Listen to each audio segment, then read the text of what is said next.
Pocket rocket on me, so it don't mean nothing. Mike Laurie to these hoes, they'll be McLovin'. Beat it up, bust a nut, then it's back to your husband, huh? She working. Hey, what's the deal? What's the deal? What's the deal? Your boy LB. I don't even know what I'm back with today, my nigga. But this was a video I had posted up on my Instagram. You know what I'm saying? They got a lot of feedback, this, that, and third. So I only felt right to come and do the whole goddamn story, so y'all can really see what's going on. Basically, the break. Fuck, I ain't even gonna break it down. You about to see what's going on. Okay, let's watch this shit.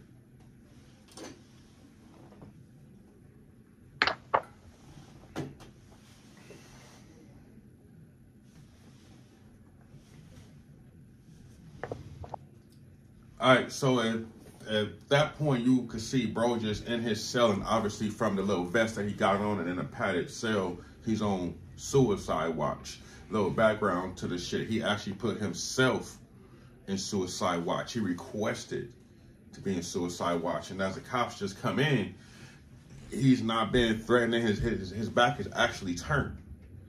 He's not showing no threatening demeanor, no nothing. His back is turned, and then we get this. We get this. This is.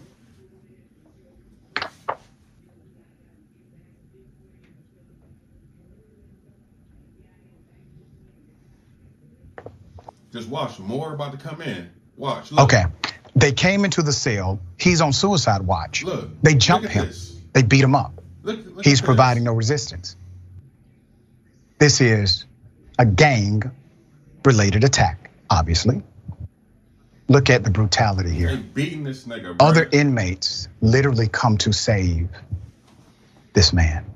You heard what he said. Other inmates came to save him, bro.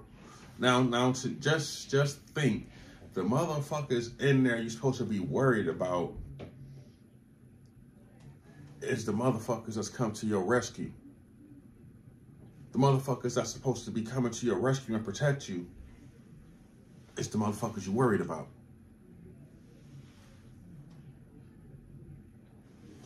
No other news agency has this story yet. We're the first to bring this to you, and I have significant background as to what happened to this man. Then as you look, very sad. Look. It continues. Look, significant background I don't know as to what happened to this man. Very sad. It continues, and what happened afterwards, bro, look. Is that literally a gang watch. Look at this.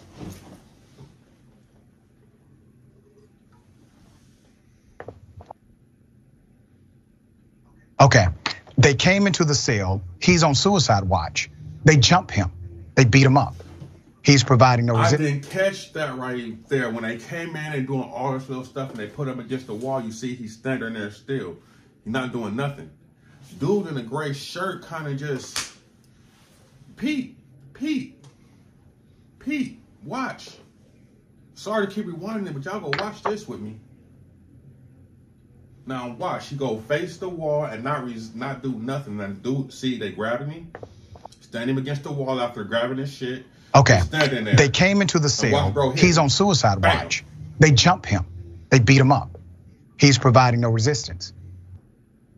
This is a gang-related attack, obviously. Oh, these niggas on him, bro. Look at the brutality here. Other inmates literally come to save this man. No other news agency has this story yet. We're the first to bring this to you, and I have significant background as to what happened to this man. Smashing his chin. Very sad. Smashing his chin. It continues, and what happened afterwards is that literally they did nothing to help him. All right? Let's put up a picture of the Camden County facility. This is in Georgia. As a matter of fact, Camden County is very close to Florida. I don't know nothing about and many of those who live in Camden County will commute and work in the state of Florida. Really? The video shows 5 jail employees entering the cell of Mr. Hobbs. Mr. Hobbs was there for a non-violent offense and obviously committed no violence to provoke those cops. But look how they treated him on Chuck. At least 3 white male staff members beat and strangled Mr. Hobbs before dragging his completely limp body out of the cell. They brutalized him. Hobbs was arrested for driving under a suspended license and possession of a controlled substance. That's what he was in there for.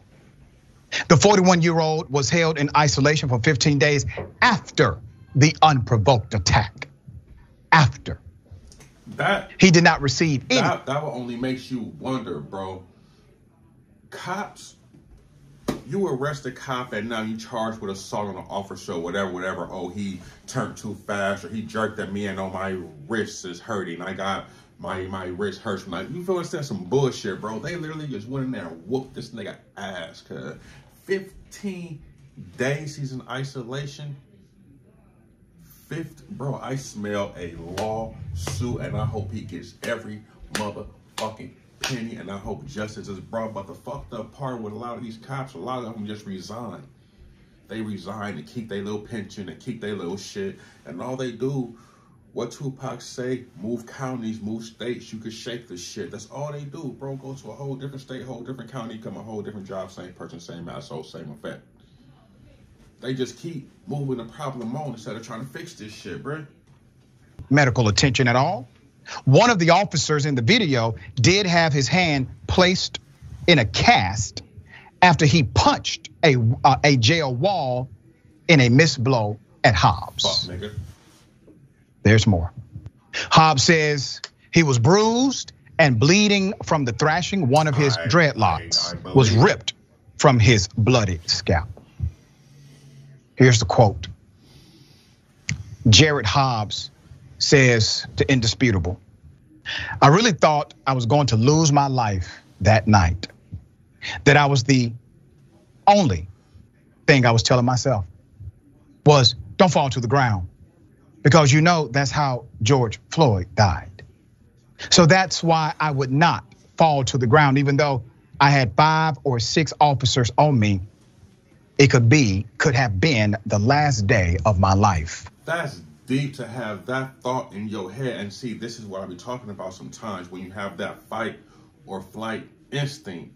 Now, granted, he couldn't fight back. It looked like he tried to throw a punch. But I mean, my nigga, you only about to get hit and punched so many times, my nigga, before you decide to fight the fuck back. I think that's very justifiable right there. My back against the wall after y'all did all this, nigga punched me in the back of my head. I take a few shots, nigga, I'm gonna try to get one in that motherfucker too. You feel me? So I don't blame Cuz for that. But in that instant, my nigga, to really just think, if I fall, I'm going to die. If I fall, I'm going to die.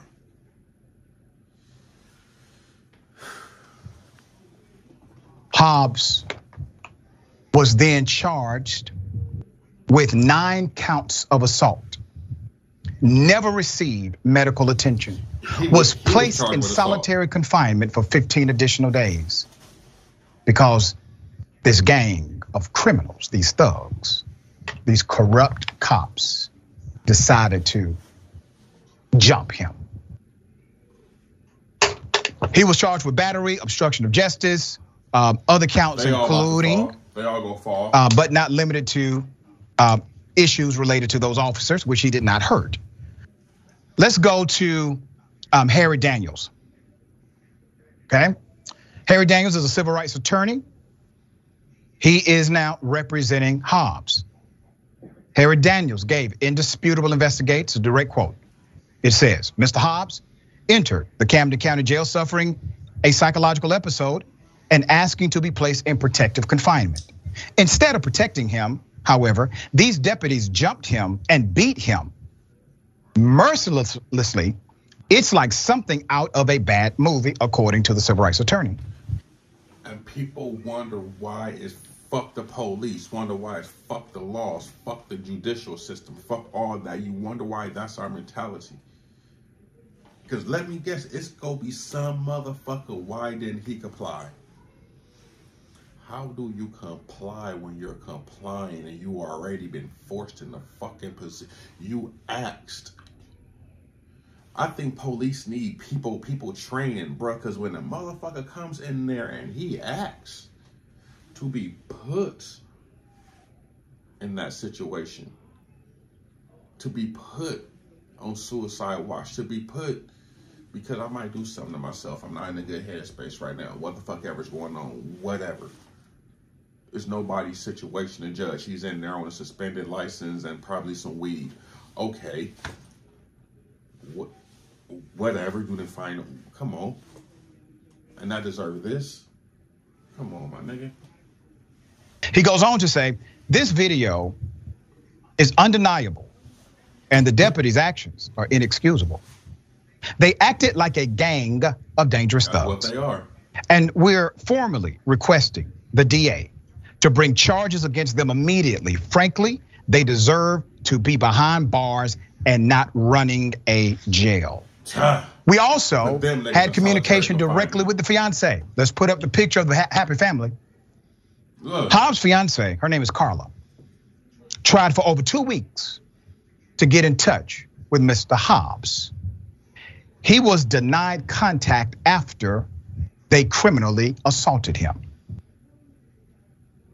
They have a daughter, beautiful child. And I want to say this to the daughter, your father did not deserve this. I think you didn't go to jail for child abuse. That nigga didn't go to jail for spousal abuse. He didn't go to jail for robbing the motherfucking store. He wasn't running from the goddamn police, my nigga. He didn't shoot at no motherfucking body and go on a run. He didn't drive no suspended license, which I'm motherfucking sure. Nigga, I literally just got a license. All bullshit aside, I have my license for under a year, man. I have never had a license in my life. I got a license about a year ago, my nigga. Never had a license. Never. This nigga gets stopped for driving on a suspended license and a little bit of weed. Nigga ain't trafficking. Nigga ain't doing none of that, bruh. And y'all wonder why we feel the way we feel. Dad is a good man. Those cops that did what they did, those are the bad men. And that's why it's important for young leaders like you to stand up for righteousness. Carla also got the NAACP involved.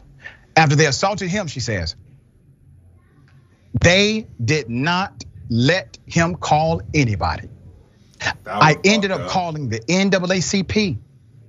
When the man went to check on him, they lied to him and told him it was all the fault of Mr. Hobbs. You see? Lawsuit, baby. What's happening here? Do you think this is the first time they've run into a sale and just beat up somebody? Nah. First time? Of course not. There's more. Let's put up the people who are in charge. Okay? Camden County Sheriff Jim Proctor and jail administrator. These niggas look like what the epitome of, yeah, we gonna get that boy. These niggas look like they go hunt every hunt goddamn season. These niggas look like they got rifles, all type of shit in their backyard. Probably some Confederate flags with some dirty ass pickup trucks. Nigga probably go home and beat they goddamn wife, especially the one in the sheriff's suit. That nigga look like he done fucked a cousin or two. And I ain't talking about no second cousin, nigga. He looked like he done fucked a cousin or two. Probably an animal or two. I'm just goddamn me saying. But look at these, oh my God, fuck boys. Major Rob Mastrioni. Now here's what needs to happen. Obviously transparency, policy changes, justice for those who were hurt. Not just in this situation, but the ones previous that we do not have a record of. Shit about to come downhill. Now, until we see transparency here, those two gentlemen will be the face of this story every time you Google it. Let's put up our way that you can contact us. I made a proclamation a few weeks ago. All right, so we just gonna leave it right there because if you want to go watch it, you damn sure can watch it. Really ain't much else to it. You got the gist of the story. So here is where the conversation and a dialogue opens up. At what point does this rhetoric change? At what point does those in charge take accountability for what's going on in their facilities. You smell what I'm saying? Like, at what point does the change actually come in? We could do all the goddamn talking we want, and we can make all the phone calls we want, my nigga, but until a physical, real life change structure or something is done, this is gonna keep happening. Because like I said, we hear these stories time and time again. This not like Cuz said, it's not the first time they ran up in somebody's cell and did this. They too comfortable with that. And now what's about to happen, bruh? Shit's about to roll downhill, because there's about to be so many inmates coming out with the same story, 9 times out of 10 with the same officers, bro, from the same goddamn jail. But we gonna see what the change come in at. Get in the comment box, like, subscribe to the YouTube channel, man. Tell a friend, subscribe to the YouTube channel. LB, for what's the deal? And I'm gone. 200. Pocket rocket on me, so it don't mean nothing. Mike Laurie to these hoes, they'll be McLovin'. Beat it up, bust a nut, then it's back to your husband, huh? She working.